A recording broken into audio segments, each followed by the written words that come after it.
This is my home. Our home. At least it was, until that night. I was with Lord Quintus when the capital fell, and thus spared. My family, who did not own a radio, were less fortunate. When dawn came, I made my way here. My parents, my little brother and sister, they were still inside. But they weren't themselves, and they tried to. And I had to.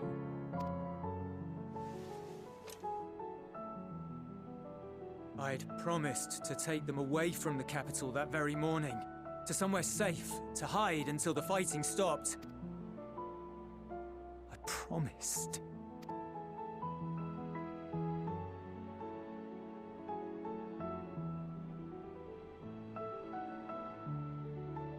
The Garlean flag bears a chain, the bonds between our countrymen.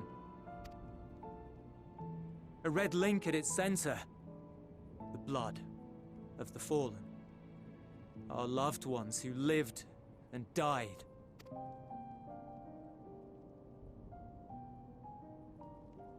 But if she too fell, who would be left to remember them and their sacrifice? What enduring proof would there be that they were ever here? If we had turned to your gods, would they have saved us?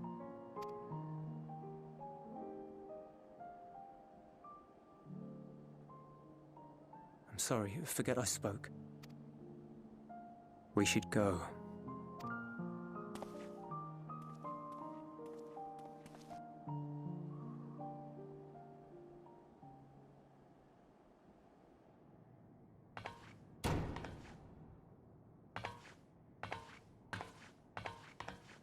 It's no use. Believe me, I do not enjoy being here any more than you. But he wanted us to play along, so that is what we will do.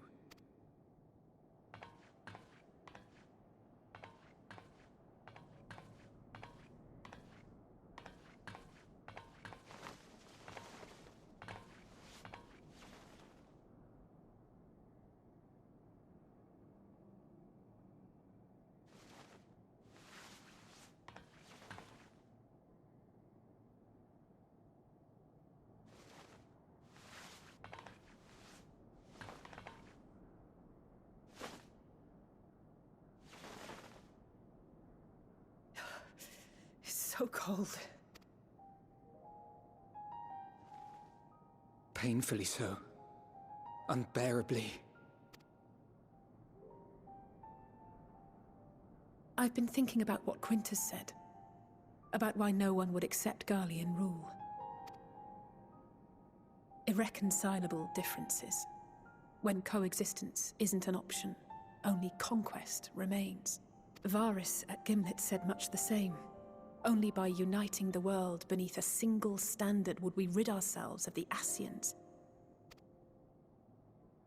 United as one people, one race cleansed of imperfections, a cold and unforgiving vision.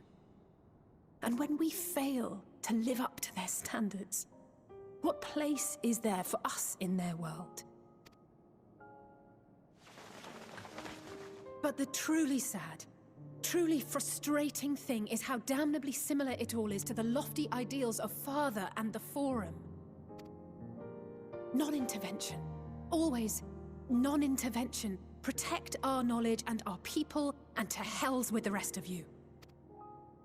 And yet, I can see how it happened. Varus and Father looked to their elders for guidance and took their virtues as their own. But for this world was of their making. In who else could they place their trust? All of us lost in a sea of chaos, searching desperately for purpose and meaning. But it shouldn't just be an extension of another's. It has to be ours. It has to be. We all have a stake in this world. No one should be silenced. I won't deny that we lack the experience of people such as Father or Quintus. Perhaps they've come to see the world as a series of problems, and the most efficient way of solving them, to reduce everything to fundamental forms. A stone is a stone, a cloud, a flower, no more than that. Simple descriptions that strip the subject of distinguishing characteristics. A man is a man, divided according to race, creed, or allegiance, and to some, defined by such associations.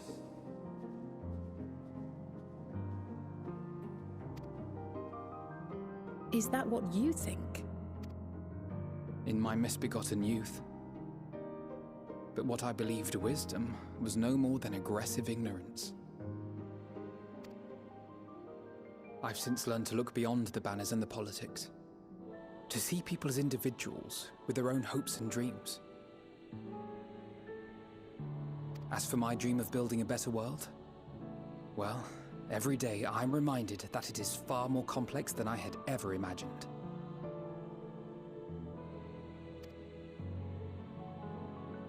But it only spurs me onward, to find the wisdom and the strength to see it through to the very end.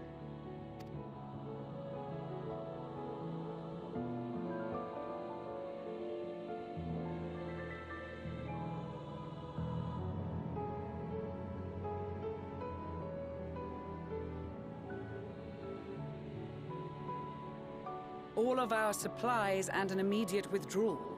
These are your conditions? Demands. And you forgot about the airship. Once again, you will leave one behind. It will be used to return the prisoners. Their collars will be removed prior to the exchange.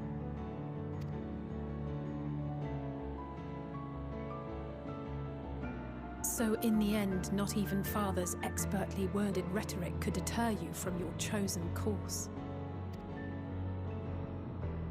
Huh? Not that I thought for a moment that it would. I've no love for violence, of course, but ours is a cause worth fighting for. I just wish he'd realize it too. Sometimes the only way to protect the ones you love is to take a stand, to refuse to suffer in silence. I want you to know I share your conviction. Whether it be on the battlefield or in the debating chamber, I won't back down. I guess what I'm saying is...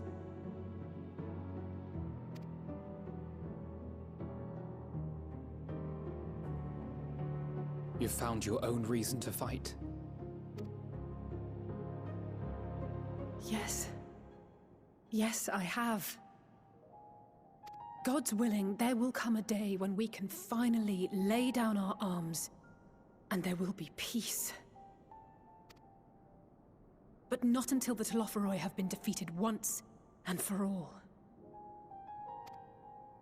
And you, brother, will have a vital part to play. By your words and deeds, you'll lead the way.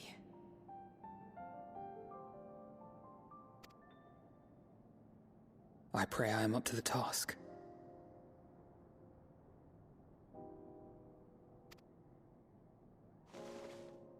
There'll always be naysayers. Those who think us fools for even trying. It's easy for learned elites to criticize earnest efforts and assert their moral superiority, all without offering alternatives.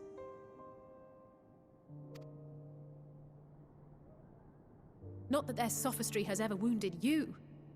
So stubborn and strong. Stronger than you even know.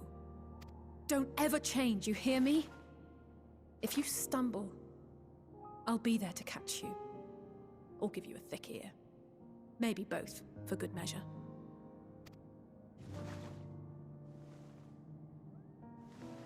Thank you, Alisaie.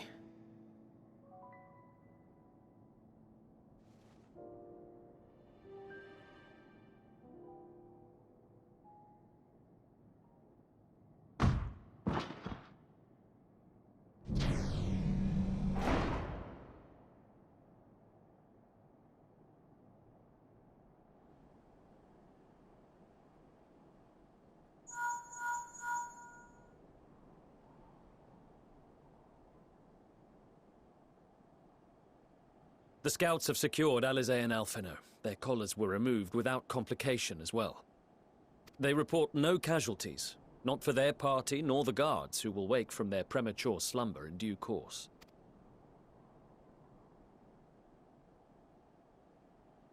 It would appear the situation has changed. I propose new terms. We have information that will be of great interest to Lord Quintus, and I wish to speak with him in person.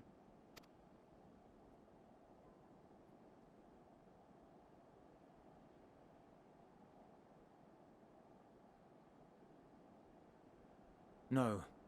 In the event you rejected our first proposal, we came prepared with a second.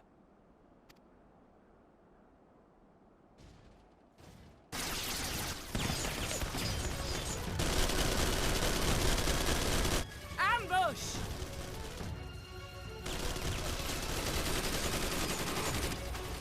More are coming! Make ready! We, the loyal soldiers of the First Legion, proud servants of Garlemald, of the fallen Emperor Varys, shall safeguard these lands from the barbarian hordes until our countrymen return!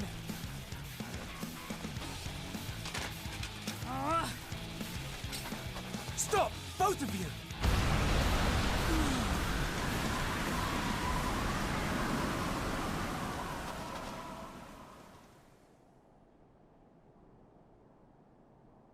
This child may be the worst emissary I have ever seen.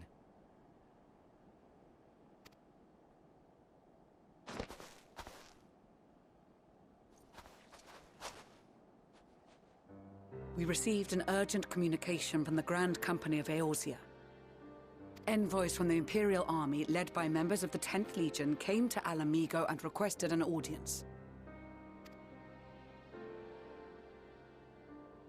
They explained that their efforts to coordinate the reclamation of the capital with the aid of the 4th, 5th, 8th, and 12th had ended in failure. Communication between most legions has broken down entirely. Most of the 10th's conscripts have deserted, leaving their forces severely depleted. That is why, unable to continue the fight on their own, they and their allies turned to the Grand Company of Eorzea for aid. Lies! Every word! It is the truth, and I have not finished. The 10th has requested that we deliver a message to Lord Quintus. Have the ill stand down. You have been listening, my lord? What are your orders?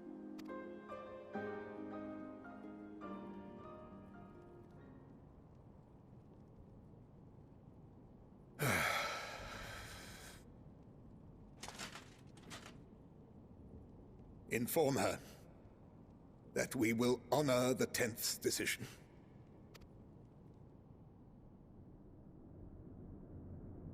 Bereft of hope, and now dignity.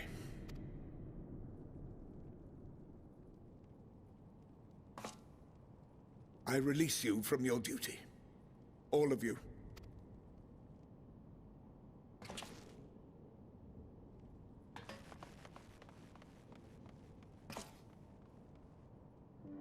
I take solace, your radiance, in the knowledge you are not here to witness our debasement. 'Twas a grand, glorious dream we shared. Of a world united, of peace and prosperity.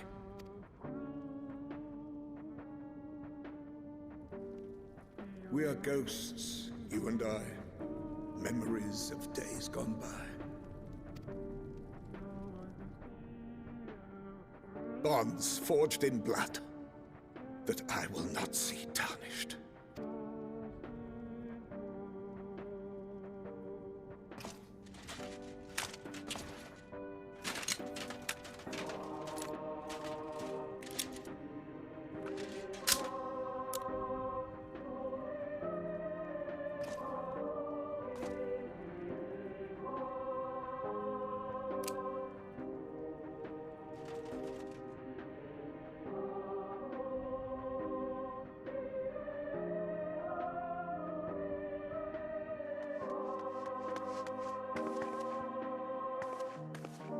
Quickly! We have to reach the station before it's too late. If there is still a chance that Quintus will agree to a truce, we must take it. I just hope we get there before he and his men do something rash.